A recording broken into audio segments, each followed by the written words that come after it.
Hi and welcome to Eldar Army video 3. This is going to be on War Walkers. Quite a lot's happened since my last video, so I just want to explain this and my lapel mic. I've gone out and taken some advice, so I've got a little microphone, so hopefully you can hear me better. I've also shaved my beard off, which I did for charity last week. My wife cut her hair to about here and gave the length to about that long to a cancer charity for children. It's called Little Princess Trust. So if you are so inclined and you want to make a donation to Little Princess Trust, I shaved my beard off in sort of, I don't know, support, I guess. But obviously it means I've got a bit of stubble now, and next week it'll be longer and longer and longer. So if you watch these videos, I am growing it back. The kids have all objected and said they preferred me with a beard. Yeah, so War Walkers. When I first started doing this video, I thought it would be really short, and I'm hoping it will be a little bit shorter than the others. But the truth is, there's actually 3 types of War Walkers in the Codex at the moment, which is actually quite surprising. I actually learned quite a lot doing this video and researching it. I thought I knew a lot about War Walkers, but I didn't. Like I say, there are 3 different types. There's the standard War Walker, which you get in the Eldar Codex, and then there's the 2 War Walkers that come in the Doom of Mimira, 2nd edition, sort of Forge World Codex, if you like, or Imperial Armour volume, I think it is. And so what I decided to do was incorporate those 2. Now, I won't lie to you, when I first started doing this Eldar Army thing, I wanted to separate the Corsairs from the normal Eldar units, but I think to be honest, I think that this is much more important that we start dealing these as a single item. So this video will be for people who want to take War Walkers with or without the Corsairs. They can use them in the Corsairs. One of the things that happens in Corsairs is that you can take them as auxiliaries, and they actually belong to the Craftworld Eldar Codex, so you can actually take them in the Craftworld Eldar Codex. I don't believe they're even allies, although I'm not sure how it works. They do say that they can be used with the Craftworld Codex as auxiliaries to the formations in there. So while I haven't done that yet, I think that it's perfectly legitimate to bring up War Walkers.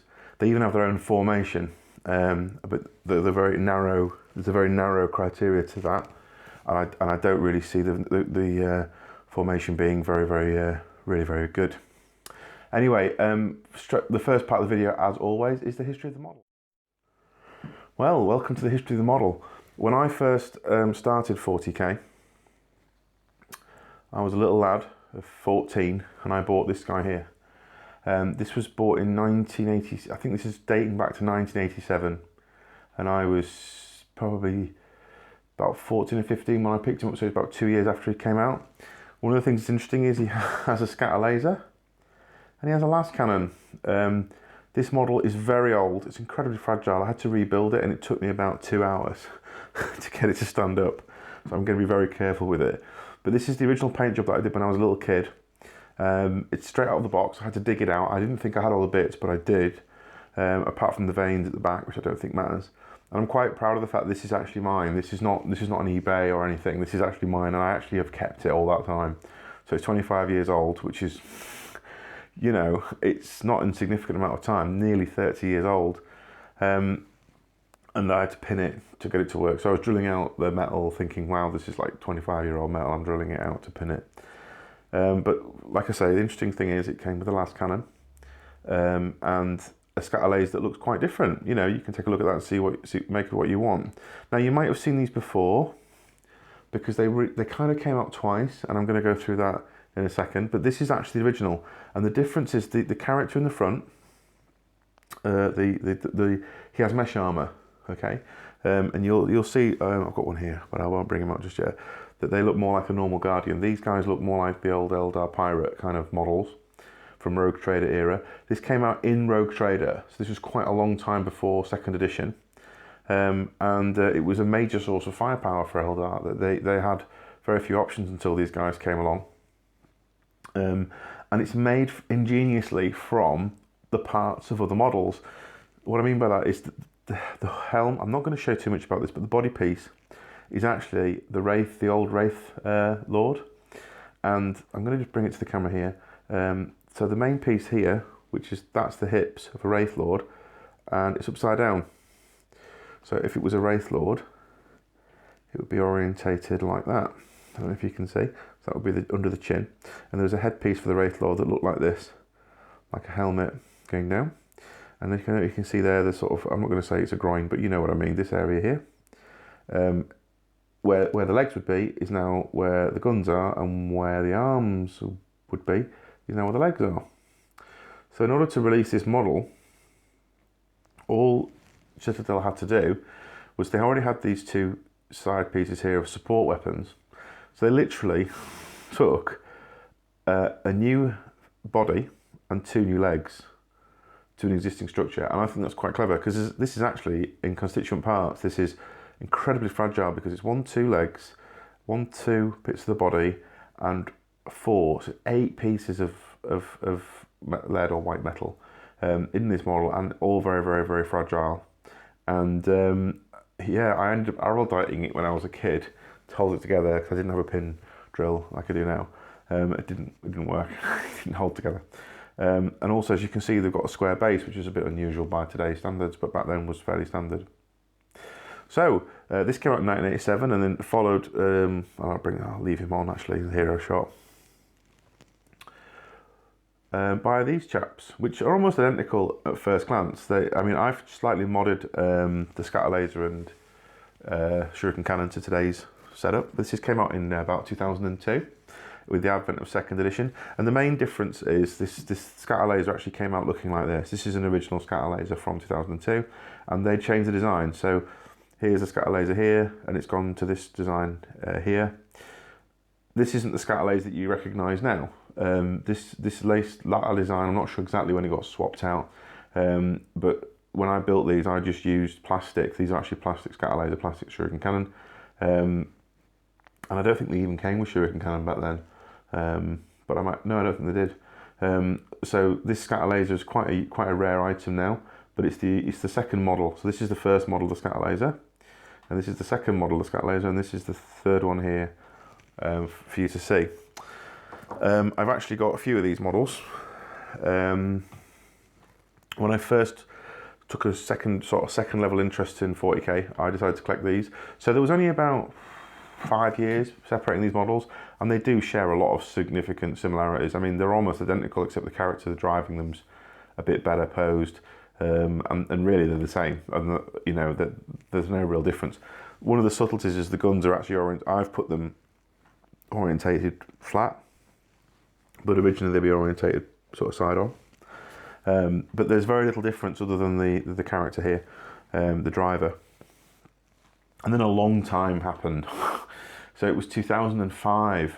So it was from 1991. Sorry, I said 2001. It's 1991 here, all the way to 2005 before anything changed on this front. I'm assuming at some point they stopped issuing these as scatter lasers. And then you got this model here, which I'm going to bring in, which came out in 2005 as a plastic kit. And this is the one that you probably recognise as what you would consider a Warwalker. They've sold quite well. You see them almost universally now. And they're an alright model. I think they look lovely. They're pretty reasonable to put together. Quite fragile, like Warwalkers have always traditionally been. Just fragile things. And as you can see, I've got quite a lot of them. I've actually managed to collect 8 in my travels. 8 Warwalkers. This one I got as a gift from my brother. He got it on eBay or something. So I think he got it on eBay. He gave it to me in a box, painted, and he doesn't paint miniatures. So I'm assuming that's where. So it's there as well. And also I don't particularly like canopies, so I don't put them on. But this guy does have a canopy. So yeah, 8 Warwalkers. So and now I'm going to go through the builds that you can take them in. So build 1. It's as simple as it gets. I don't know if you can see, but obviously you probably can, but the shuriken cannon and scatter laser here are swapped out. That was actually something I did for the 2nd edition, the 6th edition of the 40k Codex, where you could get a laser lock for the scatter laser. So it was a really cheap 5-point upgrade back then that gave you twin linking on your shuriken cannon, you know, for no real benefit, no real negative side effects. So a lot of people upgraded both shuriken cannon scatter lasers to, you know, that way, but I tried to save 5 points by doing it the other way. And it was fairly optimized. Nowadays, it's a free upgrade, and I'm to be honest, I would normally have just converted it back, but the truth is, there's so little difference in dropping those 3 shots, and you know, I think realistically, they've worked quite well in this formation, and I don't have to lose points. So in this build, I would recommend 2 scatter lasers, and I would recommend that you consider this as part of your when you are obliged to take a battle host. Guardian Defender battle host is probably the one that you're going to take. You're obliged to take War Walkers and Vipers, and also Vol's Wrath batteries. And I think you should take that opportunity to take 2. And so this is build 1. Take 2. Just take 2. Why 2? Well, with a 6-inch run, it means that you can do scoot and shoot. So what you can do is you can move out 6 inches from cover. Let's say this is a building, you know, a big building, square-sided. Move out, shoot, and do your battle focus, move back. And because it's got battle focus, you can move 6 inches back, which means you can comfortably get back out of cover. Now, why do I take 2? What I've found is, and this is from experience now, if you take 3 in a squad, they start to get involved with each other too much. So like that one would come back, that would come back, and the bases are quite big. And what you find is that if you try scooting them all 3 back into cover, this one here now is available from a different angle. You know, he can be shot at from, say, this side, or, you know, I'll try and bring it more into shot, but, you know, he can be shot from here, for example, or from here. Whereas 2, I'll be honest with you, I've managed to hide them when I've used it like this way. So it's simply a platform. I would give them all scatter lasers now. I wouldn't mess around with swapping and changing the weapons like I've got here. And I would take 2. They come in at 60 points. They get a 6-inch battle focus run move, which is just brilliant if you take them as a battle host. They also get preferred enemy against whatever targets the Guardian Defenders are near. Now this is crucial. They don't have to be near Guardian Defenders. A lot of people read it wrong. You have to be, the Guardian Defenders have to be near what they're shooting, which means that you need to use your Guardian Defenders in assault. So if you've not watched the first tactics video that I went through and review of Guardian Defenders, you won't see how the benefit of it, but it does synergize with using the incredibly offensive mechanics of Guardian Defenders, so that when you do the dump and pump from video 1, you can pour in your Guardian Defenders, and these guys can get preferred enemy, which of course basically makes them twin linked. And I mean, they're gonna, if it's scatter lasers, they're gonna wound infantry on 2s, really, and they're gonna, it's an auto wound. So you're not gonna miss any, because obviously 1, I mean, realistically, you're not gonna roll 2 1s. So if these guys can pour on the weapons, not quite twin linked, it's not far off it, you're gonna get a lot of hits. I mean, pretty much all, with a few exceptions, and then they're almost guaranteed 100% wounds. So now you're literally going straight to armor saves and with dropping 2 or 3 shots.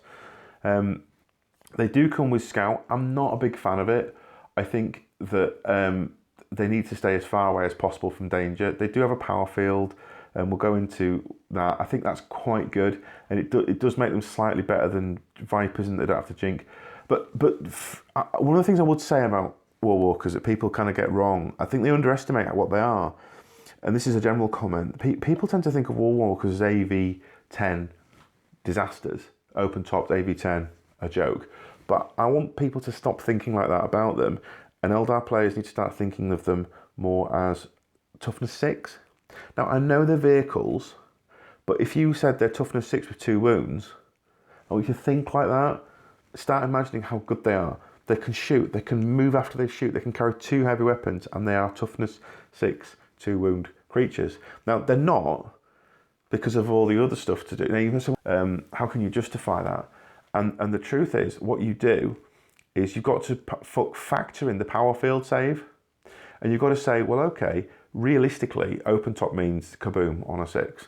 It also means +1, so if they've got AP1 shooting, it's kaboom on a 4, you know. But the truth is that they've got a power field save, which mitigates that. And they also can have cover, and they can't jink. Admittedly, they can't jink, but they're better for it because you can still move after you've shot, which you can't do with a Viper, which is probably its nearest equivalent in the Codex. And they can move after they shoot, which means they can get out of trouble, and they can lay down a lot of shots. And basically, to cut a long story short, the power field, I believe, mathematically mitigates the fact that they're AV-10 and kind of turns them mathematically. Now, if you take one, you won't see the benefit. But if you take a squad of 3, you'll start to see this effect where they'll save wounds, if you like. Yeah, you might get the instant death and blow up a weapon off it and stuff like that, which you wouldn't get with a normal character. But I do think, on balance, they are pretty nifty. Now, they're not as good as scat bikes for the points. I'm not going to lie to you. They're not. But if you don't want to take that many scat bikes for obvious reasons, because you don't want to offend people, they are not too far off as potent as scat bikes. And I'm also going to take to you now that build 1 has 2 parts. So the second part of build 1 is to take them in a squad of 2, probably as your mandatory requirement if you did have to take one. But if you don't have a mandatory requirement because you've taken a CAD, you can still use this tactic, and you have to give them star engines. Now, this is a strange thing that people forget, that star engines gives you 3-inch guaranteed run plus whatever you D6 for your fleet, which means a minimum of 4-inch run, which means if you give them a 15-point upgrade each, it does make them more expensive, but you can now do the move, and you can always guarantee they've got a 4-inch move back. And if you look at the size of the base, here you'll see that that's a 4-inch. It's more than enough room to get them out of trouble. Then you're going to roll more than a 1 because you're going to re-roll it. But you could get 2 1s. But even if you do get 2 1s, they're going to get back into cover. And that is really, really useful. So you can still take this thing if you use a CAD and you take star engines. It does increase the price, I won't lie to you. But it then also gives you a really weird effect in that if you do roll high, you can, towards the end of the game, for example, they can move, they can shift, they can do 15-inch runs in a go. They can move, they can shoot, and then they can move another 9 inches potentially with fleet, which is quite massive when you actually realise that they're a walker, how fast they are. They also have quite a good attack in combat, and a lot of people misunderstand them as this. And I won't go into the close combat ability because it isn't excellent, but it's not terrible. And if you pile into a unit that's damaged, that you can shoot them up, and then if there's 3 guys left, they can get in there and kick them, and they do quite a good job. So don't forget that they can close combat, which Vipers can't do. Don't forget that they have this move after shoot, which Vipers don't have. A lot of people talk about taking them with scout and moving them, flanking with. I'm not a big fan of that. I wouldn't say it really works. I think if you want to start doing that, just take jet bikes, and don't worry. Or even take Vipers, which do tend to work well on the flanks because of whenever I use Vipers, I'm always sending them up with Wave Serpents, to be honest, and they tend to stay as a big sort of clump. So yeah, I think on balance they have a role, and you can take them with or without star engines. I would recommend that you try star engines if you haven't. They are deceptively good, and they're not a huge points cost, and they keep them alive. If you use them with the 6-inch run of the star engines, they will, with a good bit of terrain, if you've got good terrain, and not loads and loads of shooting through cover and stuff, but real solid terrain, like big columns, I suspect that they, I can tell you now they'll survive the game. If you put them in the corner at the back, they'll survive the game, and they'll just keep dishing out damage. So don't see the 15 points as for star engines as a waste. See it as a fact that they're going to be around in turn 5. Okay, so time for build 2. Oh, sorry, I forgot. This build, I would give it. I'd give this a C, a solid C. In fact, a C plus. Yeah, I'm going to give this 3 out of 5, a C plus. I think they're not scat bikes, but they're certainly fine to use. This build with 2 especially means they can shoot and scoot. Yeah, I think it's a good build. I don't see any problems with it, and I think a C, a C is a good solid score for it. And I think, if you want to take it into a tournament meta and you want to keep your friends and not take literally 6 squads of scat bikes, or if you don't have scat bikes, then these are real fine guys. They're not too far off scat bikes than what they perform. And I'll be honest with you, you won't have anybody raging at you for using them, because they won't have thought, oh, I got beat by war walkers. They're more worried about the super overpowered stuff that the Eldar Codex does have, like your Wraith Knights, the Scat Bikes. So I think it's a great thing to be able to take them, because you can be more friendly and do kind of the same thing if you know what you're doing. So they are a bit more tricky to use than Scat Bikes. They tend to be less forgiving, because their assault moves of 2d6 is not as good as a 6. The 6-inch is not as good, and obviously you've got to take them in certain ways to get that. The one with the preferred enemy. That's the word I'm trying to find. I think they've got a place. I think there's a good C, and we're going to build 2. Build 2. Well, you can see what we've got here is lots of Bright Lances. This used to be very popular in the 6th edition, and for obvious reasons. Bright Lances were great cracks of AV14, and taking 6 of them was a steal for the points. I won't lie to you, since the advent of 7th edition and the D weapons that Eldar have access to, I actually think Bright Lances are pretty rubbish. They're not actually rubbish, but compared to D, they're just worse. You've got to remember that if this shot to AV14 as it is, 4 statistically are going to hit. All right, I'm assuming that you haven't guided it or anything, as from with the Farseer, which people used to do. But 4 of these only are going to hit. And of that, you need a 4 to get your AV sort of 12 equivalent pen. So really, one's going to glance, one's going to pen, and then there might be cover, or, it's not as overwhelming as you think for 6 shots. Whereas if you just D-slap them, I mean, you're going to get 2 or 3 hull points pretty much guaranteed off whatever's got D on it, and if not blowing it up. So my personal thing is that the advent of D has given the Bright Lancers a bit of a kind of, they're not as useful as they should be. But I'm going to go through with you a bonus build using the new Corsairs, and so there is a twist to this. But in the current meta, this, and a lot of people like to take this still, but this just doesn't do it for me. There's so many better ways of taking down vehicles in the Eldar Codex. Having said that, your Scat Bikes can't take Bright Lancers. Your Vipers can only take 1. And this is something that actually War Walkers can do very, very well. Especially if you use the tactics that I described. I do think you need to take 3. If you're taking Bright Lancers, you're only taking 6 shots. You need to kind of plink away at stuff, and this is still plinking. It's plink, plink, plink, and it will plink away at AV14 from across the board and kind of do all right. But I do think that really these guys probably need to be kind of in cover, using maybe that cover save, maybe behind a fortification or something, maybe with some sort of, well, it doesn't matter. But the point is, kind of keeping them in cover for a 4-up and trying to stay at the back and plink, plink, plink, and maybe running behind stuff at the end.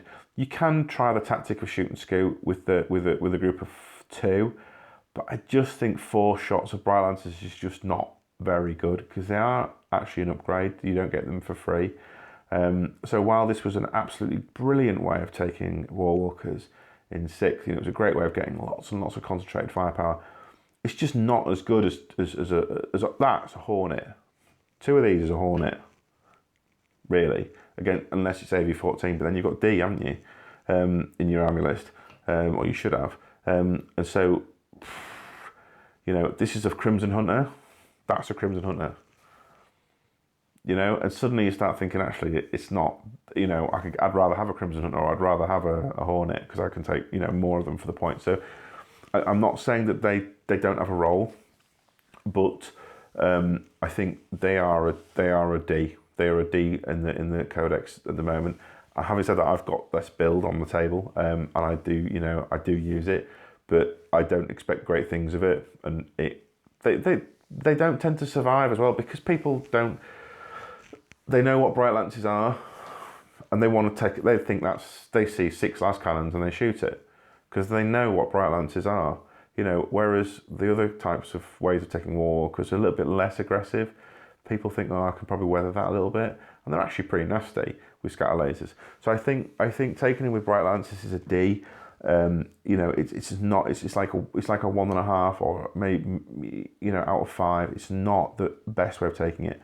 But what I will go through straight now is the bonus build which is using the new Doom of Mimera codex. Right, so Doom of Mimera, how best to take them? I would avoid there are two types of Warwalkers listed in the Doom of Mimera Imperial Armor 2 book, I think it's called. You want to avoid taking the Eldar Wasp Assault Warwalker, or Assault Walker, I think it's called. You want to go for the Corsair one. Now, you have to look carefully in that book. I actually had to look quite carefully indeed. They're on two different pages, and one is in the Corsairs bit where it talks about auxiliaries, and one is further towards the back where it starts talking about Lynxes and the Scorpion super heavy tanks, things like that. And it's a bit of a mismatch. Basically, to cut a long story short, there's an Eldar Warwalker which is 70 points, and it just comes with jump packs. And other than that, it's an Eldar Warwalker with jump packs. It has, you can take it as a formation, which gives you 3 of them. And those, on Deep Strike, you can, I can't remember what it is, but the point is you can't even Deep Strike. And I think there's been a mistake. In fact, I'll be honest with you, I've read through the Doom of Mimera book carefully, and I think there's a lot of mistakes in it that haven't been clarified. And I'll go through one of them because it's such a massive exploit that you'll just freak out that I'm even suggesting it. But I've read the rules, and rules as written, it tells you that you can do a massive cheat with these. So what I would do for your bonus build is take a squad of, I would take certainly 2, if not 3. And I would kit them out with scatter lasers, just scatter lasers. And I would go for the upgrade that allows them to deep strike. I forget what it's called. It's the Corsairs something. I try not to do these with the books just in front of me because it distracts, but I can't remember the name of it. But it's a 5-point upgrade that gives you the ability to deep strike. You must take an autarch, or if you don't, you can. I think there's a warband thing where you can re-roll your reserves if you fail them for Corsairs. But that, if you don't go for that, I think it's the HQ sort of buff that you can take. If you don't go for that, get an autarch, because these guys don't come in a formation. The Corsairs don't come in a formation, but they get, on their turn they deep strike, they get a 4-up invulnerable save that's re-rollable. I'm not joking. They get so that's what you take, and you should get them scatter lasers and a 5 point, so they come out at 75 points each, and get 2, certainly 2, if not 3 of them, and they get a 4-up re-rollable cover save. Sorry, invulnerable save from the Corsair. I forget the name. The shield that they get, the cloud. I forget what it's called. I was determined to remember it, and I've forgotten it. But they get like a field. That field is normally a 5-up. But when the turn you arrive, or if you do a run, or if you do flat out, it becomes a 4+. And on the turn you arrive, it's a 4-up rerollable. But, and this is where rules as written comes in, and I have read it very carefully, okay? The rules as written, and this is cheese gone mad, but I promise you, please look at it. Check with me in the comments if you don't agree with me, but I've read it very carefully, and the verb to use is used twice. And the verb to use, it says, if you use it, ... you use it by, and earlier on it says you use it by doing ... What you need to do if you want to get your Fromage award for playing Eldar, and if you think Eldar's cheesy, this is going to blow your mind. What you do is you put these onto Deep Strike, you get them onto the table, you then make sure, now they have this thing called Reckless Abandon, right? But don't use it, but you can. It gives you a 6-inch move away from whatever you're shooting at after you've shot, but it's not as good as Battle Focus. And it's not a run move, so you don't get the 4-up for using it. But what you can do is you can use the jet packs, okay, which give you this 4. Sorry, I meant to mention that. If you use the jet packs, you get a 4-up as well instead of a 5-up. So these shrouds, what they call Corsair shrouds, I think they're called vector shrouds or something. They give you a 4. Oh, I'm getting so confused. They give you a 5-up like a normal power field, okay, if you move 6 inches, okay, so let's be clear about what they do. So if you move at least 6 inches in your turn, and you have to move at least 6 inches in your turn, they give you a 5 up. If you then do an assault move, which is a minimum of 12, or sorry, if you do a jump move, which is a minimum of 12, you can only snap shoot, okay? But you can get a 4 up in Vuln. And it is an invuln. But you can use them, and the term use is there, by rolling 3d6 in assault. You pick the 2 highest in your assault, and you declare a charge. Now, this is how you win with these guys, and it's insane. You put this guy 11.5 inches away from what you've just shot. You do that on purpose. You move it 6 inches, you put it 11.5, you pre-measure it, and you put it 11.5 inches away from what it's going to attack, and you roll 3d6. You pick the 2 highest, that's your assault charge move. That means you've used the jump jets, you've used them, because it says to use them you can roll an extra dice, and it says that verb, to use. So you roll 3d6, and you pray that you don't get 2 or more 6s. Because if you get 11, it's not quite made the charge distance.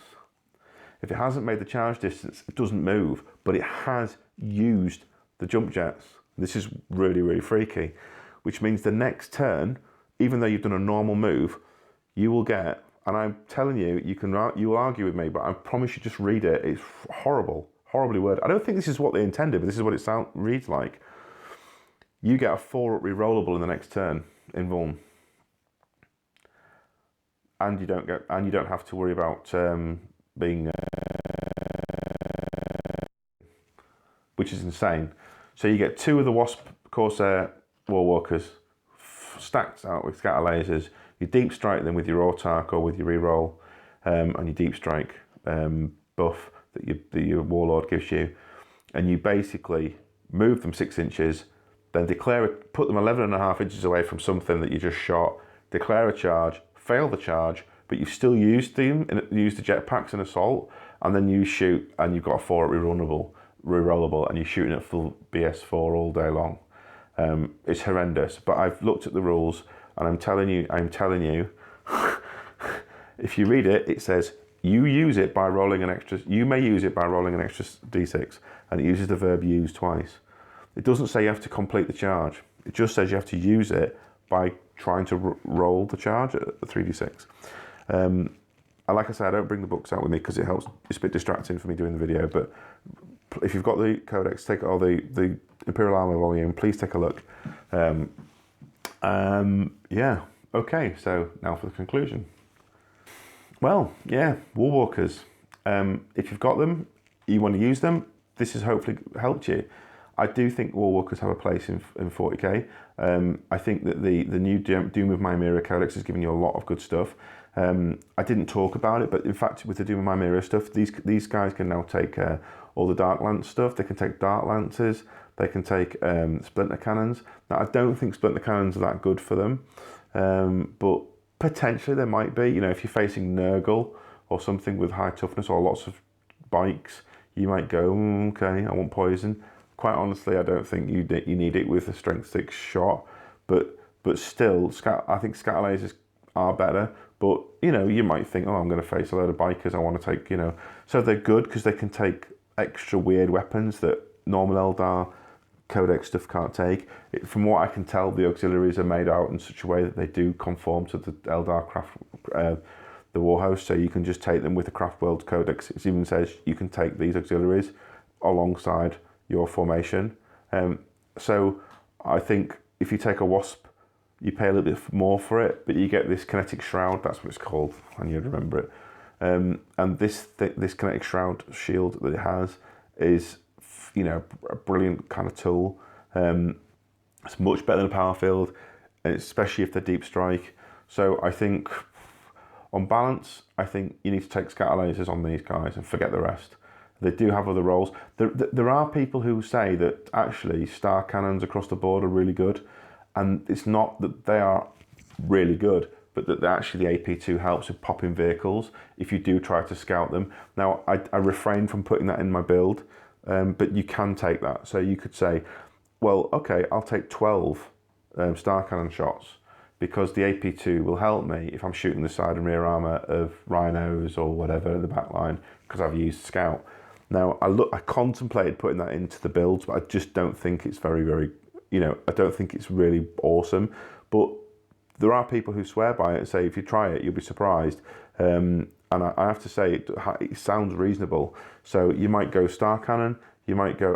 what I would avoid with these guys is the temptation to go EML. This guy's got an EML modelled on it. I would not go Eldar missile launcher. I know people think, oh, well, they've got a free Eldar flak missile, you know, they can shoot at stuff, but it's only strength 7. I just don't... quite honestly, the stuff that you're going to face that's flyers, it's going to be a pain for you is AV-12. It's going to be your Helldrakes, it's going to be your you know, Imperial Guards and your Space Marine stuff. And you don't want to be facing AV-12 with a strength 7. It's just not good enough. 6 shots is not a lot. And I just think, on balance, that don't take EMLs, because if you really have to deal with... Now, I know I've said find a use for war walkers. Don't put any hope in them taking down flyers for you effectively. I just don't think they're going to be very good at it. I think they're your 4th choice. Your first choice is probably going to be Crimson Hunter. If you haven't got a Crimson Hunter model, or you don't want to take it for any reasons, your second choice needs to be Swooping Hawks. 2 squads of Swooping Hawks. If you don't have 2 squads of Swooping Hawks, fair enough. Even then I would look at Dark Reapers. But my next review is going to be on Dark Reapers. I'm going to explain why. But Dark Reapers are better against flyers than these guys are with EMLs, because they can re-roll misses even without the flak. So, and they have a lot more shots. So and they ignore the jink, you see, which is always really good. So my feeling is, don't be tempted to take them as anti-air missile launch platforms. I don't see the EML being particularly good. Try to avoid the Bright Lances, because if you haven't got any D, and you need to take anti-AV-14, then take them. They're not going. You're not going to, you know, but they're not going to get you the bang for your buck. Scatter lasers are free. They get you a huge amount of power. So scatter lasers every time. The best way to take these is scatter lasers every time.